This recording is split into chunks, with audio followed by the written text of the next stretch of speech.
কি নাম কি?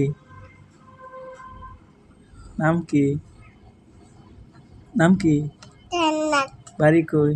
এনো তোমার আব্বা কি করে? কাম করে কি কাজ করে? মুজাফার সুলাফার। হ্যাঁ তোমার আম্মা কি করে? হ্যাঁ কুসু করে তোমার আম্মা গোসল করে?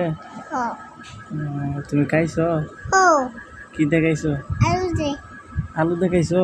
হ্যাঁ খালি আলু হ্যাঁ আর কিছু না? না তোমরা কয় ভাই কয় বোন? দুই মাসে দুই পাশে। হ্যাঁ তোমার কালামণি কই? কিশো তোমার কালামণি পুষে গেছে? হ্যাঁ তোমার কালামণির নাম কি? তামুনি নাম কি? উষা নাম নাম কি? উষা রুষা। হ্যাঁ তোমার মারে? না মারে না?